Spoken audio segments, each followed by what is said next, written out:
On today's show, it seems like the Lakers and the Warriors are in somewhat of a similar situation as they try to get their superstars another championship. Who is in a better position to do so? I ask Andy Kamenetzky of Locked On Lakers on today's Locked On Dubs.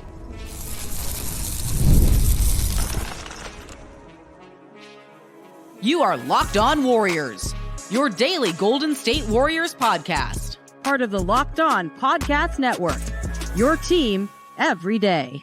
Yo, it's the good word, everyone. Thanks for making Locked On Warriors your first listen of every day. We're free and available wherever you get your audio podcasts. Another way that you can show some support to the show is to also subscribe to us on YouTube, give it the thumbs up while you're at it, and leave a comment so other Warriors fans can see. How about 14,000 loyal subscribers to the page? Go ahead and join the community. It is free. If it's free, it is for me and probably is for you too. Today's episode is brought to you by FanDuel. Now through September 22nd, all FanDuel customers can bet $5 and you get a 3-week free trial of NFL Sunday Ticket from YouTube and YouTube TV. Visit FanDuel.com to get started. We are part of the Locked On Podcast Network, where it's your team every day. My name's Charlie Walter. I covered the Warriors championship run in 21-22 for 95.7 The Game in San Francisco, also CBS News Bay Area. On today's show, we bring in Andy Kamenetzky from Locked On Lakers as our Wild Wild West tour continues with the Los Angeles Lakers, who finished 7th in the West a season ago and could be battling it out with the Warriors for a very crucial playoff spot by season's end. It seems like the teams have a lot of similarities, especially with their aging stars, lack of flexibility, and trying to find a way, somehow, to win either LeBron James or Stephen Curry another championship before all things are said and done. Who's in a better spot, the Lakers or the Warriors? That is what we are answering on today's show, along with a multitude of other topics surrounding these two teams. So without further ado, the Wild Wild West tour, which is us going around to every team from the West and learning about that respective squad through the host eyes of Locked On, whichever team we asked to come on. Today, it's the Lakers. Andy Kamenetzky. Here he is. The opinions with the Los Angeles Lakers, though, right now, and the Golden State Warriors, from the naked eye and just the NBA fans as a whole, I think, are probably somewhat similar on their outlook heading into this season. It's kind of the word stuck. I heard you say it on a show. I had Mike Richmond from Locked On Blazers asked what he thought of the Golden State Warriors, and he was like, stuck.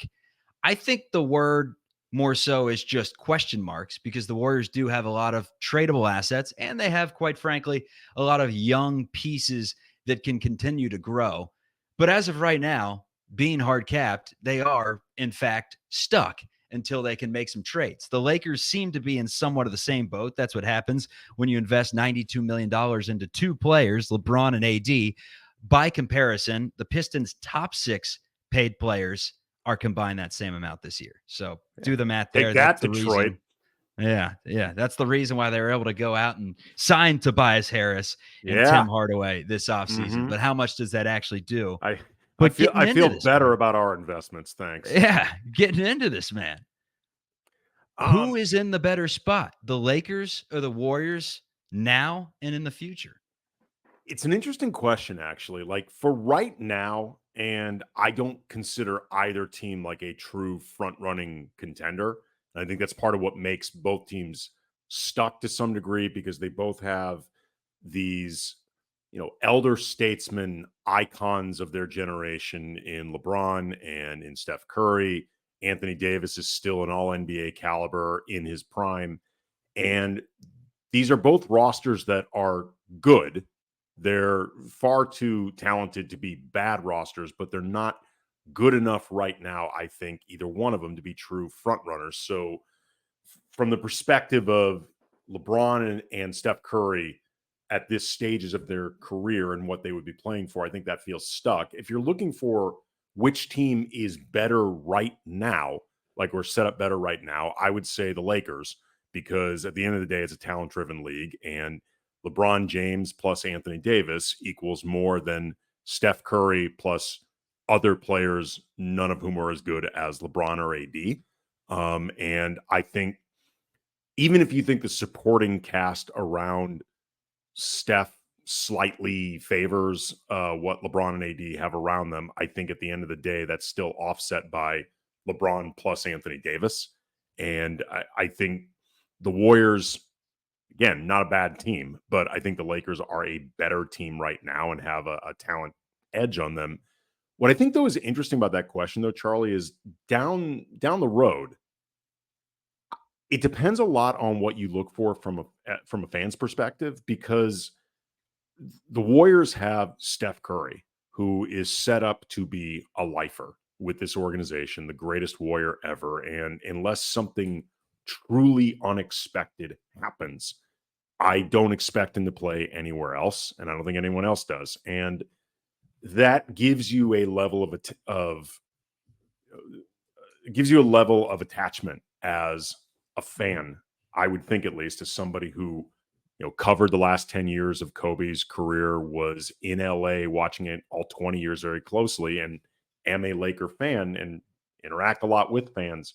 There's a level of attachment and engagement that you're always going to have with a player of that magnitude who's a lifer, who feels like one of yours, that Laker fans, I don't think, have with LeBron or Anthony Davis, even if they really appreciate what those guys bring to the table as players and appreciate the 2020 championship. There is a level of just, again, engagement that I think Warriors fans are going to have for however long this era with Steph lasts, that I don't think Laker fans have. In a lot of different ways with Laker fans, they're wondering more, when is this going to end?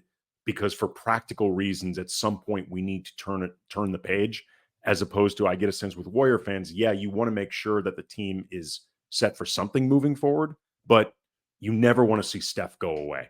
And I think that's a big difference. Yeah, the Warriors are trying to turn this thing into a second book. Like they're trying to turn it into the sequel here, with Steph Curry a part of it, kind of bridging a gap. Like, I always compare it to the San Antonio Spurs. I'm sure there's a better comparison out there, but they seemed like in the early 2000s with David Robinson and Tim Duncan and Bruce Bowen and some of those guys. And then they kind of start adding in different pieces, Manu and Tony Parker. And then they kind of bridge that gap once they get older, bringing in Kawhi. I know they didn't win a championship with some of those 60-win teams or whatever, but they did win one with Kawhi, obviously beating the Heat.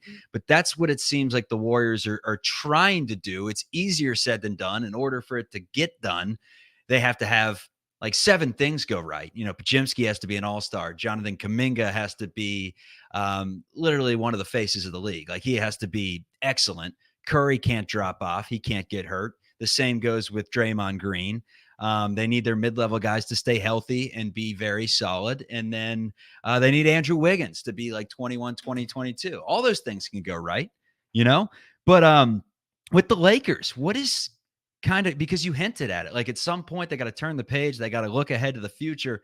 Future's always scary. The unknown is scary when you're heading out into the abyss. What is in the Lakers' future, do you think? If you had the GM tag, how would you be looking at this thing?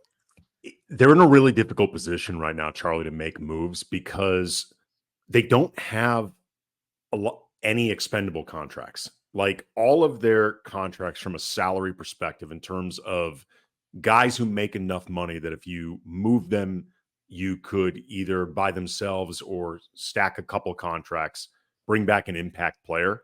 It's all their guys who are like 3 through 6 in their rotation. D'Angelo Russell, Austin Reeves, Rui Hachimura, Jared Vanderbilt, Gabe Vincent, if you want to go one further. Even if you think those guys are not at the level that you need to be around LeBron and AD to compete for a championship, they're still the top end of the rotation for this team, by a pretty sizable margin. So you can't just move them for the sake of, I like to say, performance, to look like you're doing something. So it doesn't seem to fans like you're sitting complacent with LeBron and Anthony Davis. You obviously don't want to just let seasons kind of, fritter away with LeBron and AD still playing at a pretty high level. But at the same time, you can make things worse by doing something just to, frankly, get fans off your back. And that's where I think the Lakers get the word stuck again comes up, because D'Angelo Russell, for example, if there was a home for him to bring back a player that would be an upgrade, they'd have done this by now. They've been trying to trade D'Angelo off and on for a few years. No Zach LaVine? I don't think that makes him. Yeah. Does not make them, in my opinion, Zach LaVine does not make them better enough that it would be worth moving not just D'Angelo Russell, but Rui Hachimura and either Jared Vanderbilt or Gabe Vincent just to make the money work. I mean, Zach LaVine makes $40-something million. Putting aside the skepticism I have, I think understandably that Zach LaVine's going to be able to stay healthy enough to really provide that support for a team with LeBron and AD and their concerns. Zach LaVine, even if you think he is better than D'Lo, Rui, and Vanderbilt, he's not better than all three of them together. Like, he's not at that level of a player. So it gets the Lakers back to a place where the moves to make are not easy for them. They could really use a totally expendable $19 million player, and they don't have one. It's tough to get them. No, it's very difficult. It's tough to go out there and get them. Coming up, we continue the conversation with Andy Kamenetzky. Is there any chance that these two teams could link up at some point in the season and be trade partners? Does it make any sense? We discuss coming up. You've heard us talk a lot about FanDuel. It's America's #1 sportsbook, and we have a little something different for you. Now through September 22nd, all FanDuel customers can bet $5 and get a 3-week free trial of NFL Sunday Ticket from YouTube and YouTube TV. Then with your YouTube TV base plan, you'll be able to watch every regular season Sunday afternoon out-of-market game. All you need is a Google account and a current form of payment, and you can cancel anytime. Just visit FanDuel.com to download America's #1 sportsbook. The Golden State Warriors right now, the over-under is set at 43.5 this season. I'm going to go ahead and tell you to take the over on that. Could it be close? Absolutely. Are there a million question marks? Absolutely. But 43.5, they had more last season. I believe they will win more this season. Again, visit FanDuel.com to download America's #1 sportsbook.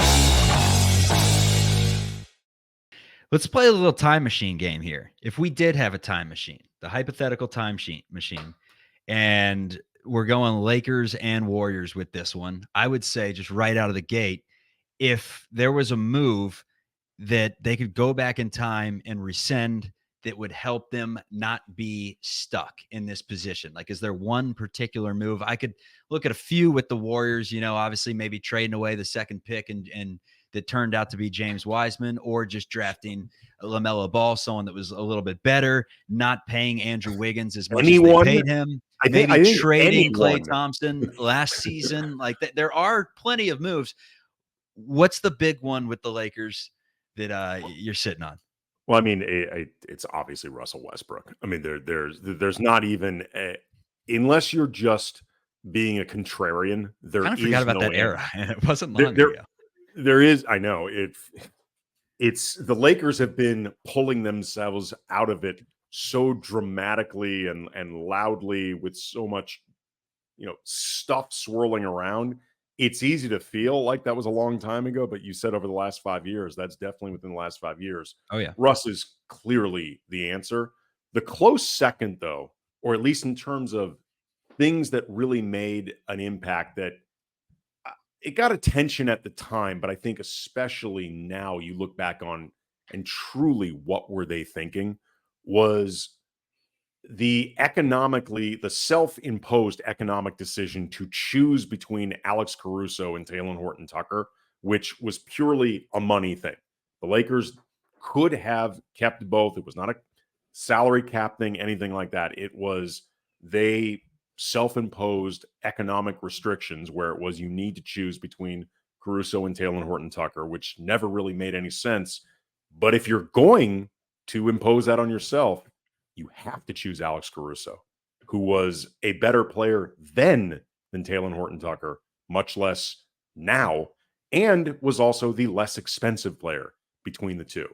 And, Westbrook is going to be the loudest mistake, the most expensive mistake, the one that cost them the most infrastructure, all of that. But the decision to let Alex Caruso walk purely over money is one that I think also has really, really hurt the organization over the last few years. Yeah, I mean, Russell Westbrook, that's it's a good answer for that question. It's the only answer, Charlie. Any other, I'm just being a contrarian for the sake of dumb devil's advocate arguments. Like, that's clearly the answer. Yeah, like the Warriors, you can have some arguments at least with, like I said, with Wiggins, with not potentially trading Clay when his stock was a little bit higher last season, with not trading the Wiseman pick. I mean, depending on who the party is, you can at We're least just make an picking argument. Literally anyone but Wiseman. Yeah, literally. What's he doing now? Pacers, or am I wrong about this? this? No, it is. Okay. It is Indiana. I haven't been keeping up with Jimmy Wise. My Jimmy Wise tabs have not been open lately, but he is with the Indiana Pacers. That's right. See if he can resurrect the career there. Let's transition this to a little trade talk. I have been doing this Wild Wild West tour. You are now the third team up on the stop as we make our way throughout the West. First up, the Dallas Mavericks. The easy correlation was, all right, the Klay Thompson news. How does he fit in the Mavericks? Let's hear from a Dallas fan's perspective. They're all jazzed up. Warriors fans, meanwhile, are like, Klay may be cooked. As for the Portland Trailblazers, it was, will they ever make a deal with the Blazers again after Gary Payton II came back hurt and the whole medical situation? Then we started talking about, Robert Williams. If they did want to make a deal, he could be someone that would be enticing if he can stay healthy. But would they go after another injured often player on the Portland Trailblazers? Dunleavy will probably say no. With the Lakers, the correlation is stuck. That's kind of the theme of the show. But I also wanted to talk about trade partnerships, if it would make any sense. Do you see any players on either team that it's like, we could maybe look at that come deadline time, or just no? I knew this was going to be asked, and I thought about it, and the answer, I can't think of anything. I mean, it's pretty clear if you thought about, okay, none that I think would actually happen, I guess, is the long of the short of it. Like, could Draymond make sense for the Lakers? Sure, you could find a way to make it work. The Warriors are never going to do that unless Steph gives his blessings. And I think it's pretty safe to say by now, if waves arms around that's happened has not led Steph to say, I want this guy out of here, there's clearly no red line that Draymond can cross that will make Steph say, I've had enough. Like, for better or for worse for the Warriors. Like, and obviously the Warriors are not going to trade Steph. So you start going down the roster, like Andrew Wiggins. He's had one good season, like one really like revelatory season, arguably in his career.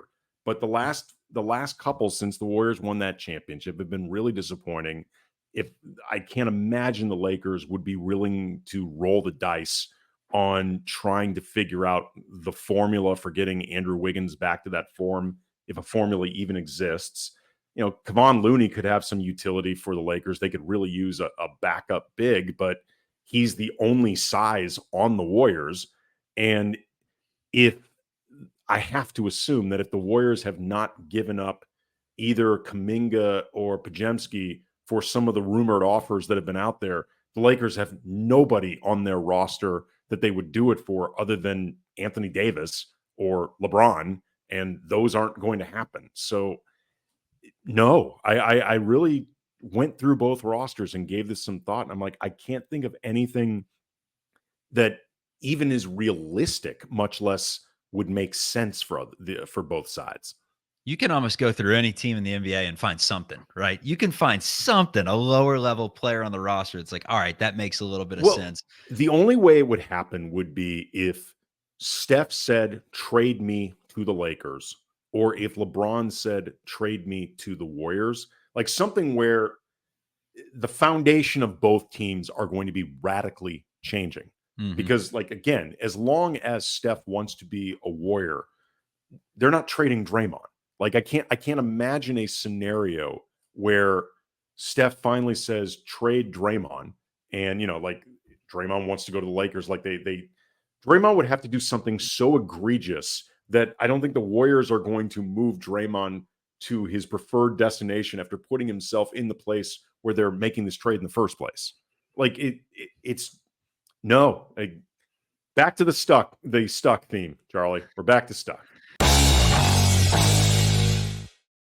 This is one of the things I like about this time of the year and this new segment that I've come up with, the Wild Wild West Tour. Although I'm sure everyone has done this in years past with the Locked On Network, but with this being my first year, I thought, we'll name it the Wild Wild West Tour. And we can't play the Will Smith because of copyright issues. But no, we cannot. Learning more about teams and how they, have some sort of connection to the Golden State Warriors. The big connection, I guess, would be that both, again, could be right in that range where they're fighting each other for playoff spots. We could see it, in the play-in tournament. We could see, one team fighting for the 6, another fighting for a 7. Like, there are a lot of situations that are playing out in my head that could see me basically having vested interest in, the Lakers, and you having vested interest in the Warriors come April.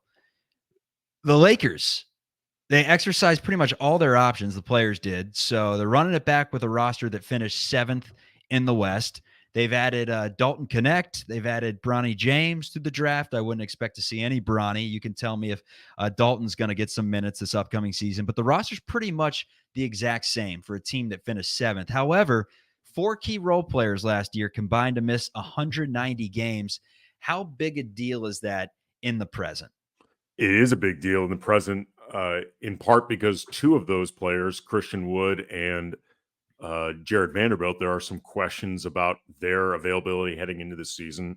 We know Christian Wood, it was announced that he was earlier this week that he was having surgery. He's going to be reevaluated in 8 weeks. So he's likely missing at least until November. And Jared Vanderbilt, there is some reporting that his problematic foot that kept him out for most of last year, that he's not all the way back. It's not quite clear what that means, how long that will keep him out.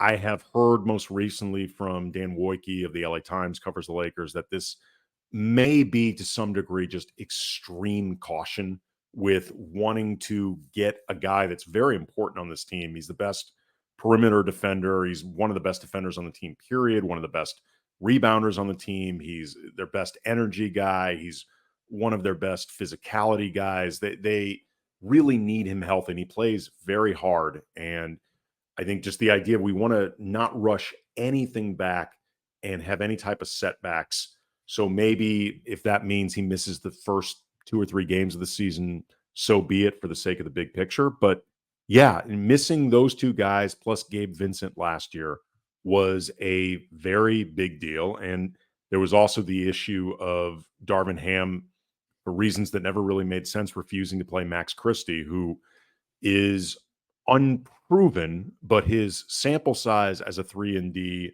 wing have been pretty good and pretty promising. Like, there will be growing pains with any young player who's inexperienced, but they committed to him this offseason, and he's going to be a part of the rotation unless it really shows he can't handle it. You asked about Dalton Connect. I expect him to be getting minutes from the beginning off the bench, maybe a 15-minute role, unless it's demonstrated that he can't handle it. But he will have defensive issues.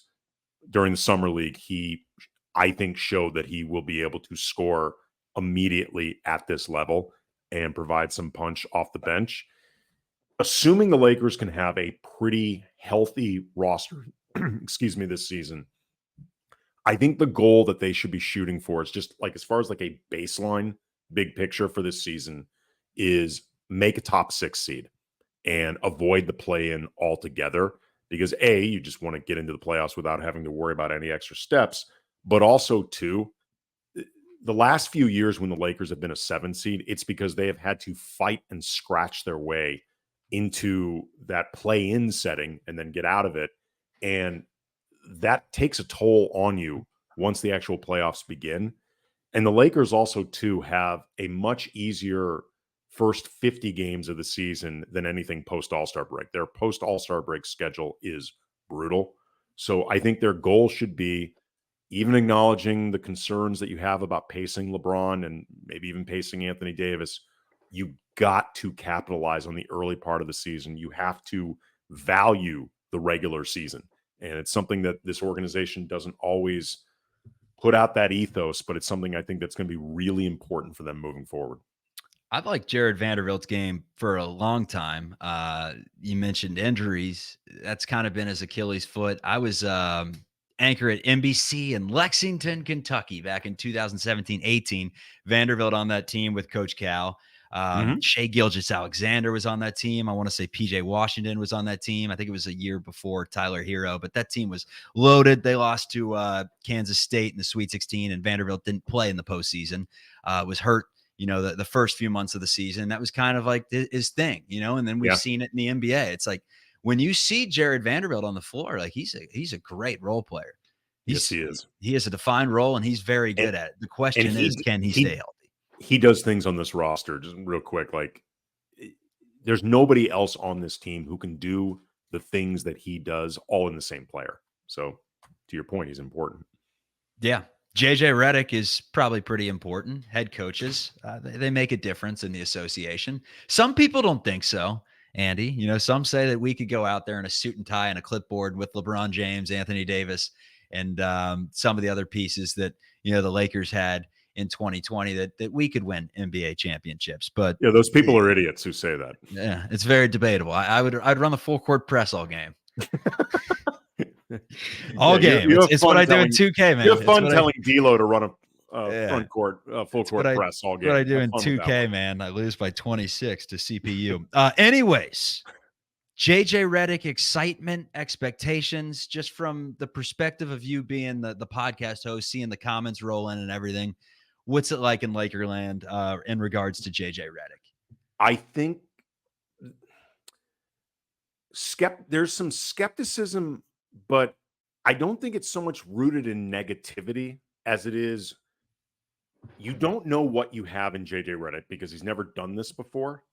And this is an organization that, quite frankly, cannot land on a coach to save its life. Since Phil Jackson retired after the 2011 season, they've gone through Mike Brown, Mike D'Antoni, Byron Scott, Luke Walton, Frank Vogel, Darvin Ham. Like, it's very clear that they don't know what they want in a coach. I have often said I don't think they know what they want in a coach because I don't think they have given it a lot of thought because they don't prioritize it.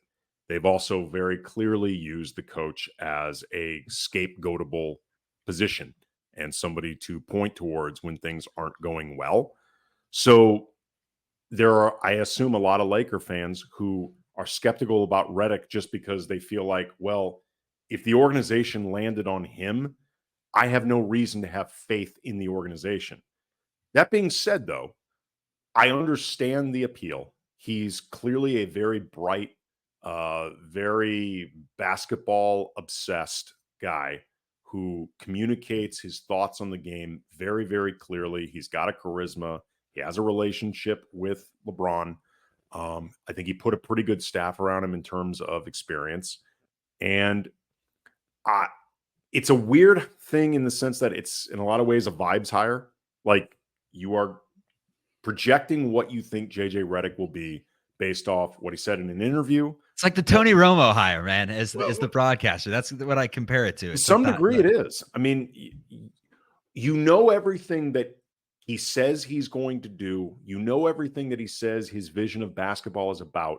You don't know how any of this will be implemented because you've never seen him do it before. Mm-hmm. And it's a very difficult job. I think he has a chance to succeed. And I think at least, if nothing else, in the beginning, he will have buy-in. If for no other reason than LeBron is going to buy in, I think, because everybody sees this as his hire. But it'll be interesting to see. I am very, very curious about this. I don't think it's a bad hire. It's not the hire I would have made if I'd been in charge. But I think it's an interesting hire. And in a lot of ways, it's a very Lakery hire. Yeah. I mean, who knew that having a podcast, a successful podcast, could catapult your career in coaching, from like junior high basketball to the Mecca, to, I know. to the Los I Angeles know. Lakers. It's crazy. And another question I had for you, because I've been watching this as a huge college basketball guy. I couldn't stand JJ Redick back in the day. I would do the same thing, the same routine, shooting free throws, the spin dribble, deep breath, shoot. I would hit about 45%. He would hit about 92, but he was so disliked at Duke I know. nationally. Like he was just a disliked person in the game. He was I would say one of the most hated ACC players I've seen in my lifetime. And he seems, I mean, I wouldn't tell this to Warriors fans, but he does seem like pretty universally kind of liked all of a sudden. Like he's one of the cool guys around the basketball game. When did that happen?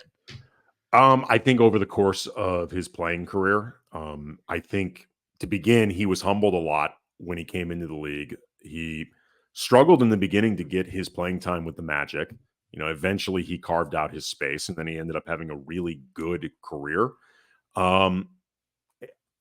I have heard him described a lot as a people person, and I think he does well with different personalities in general.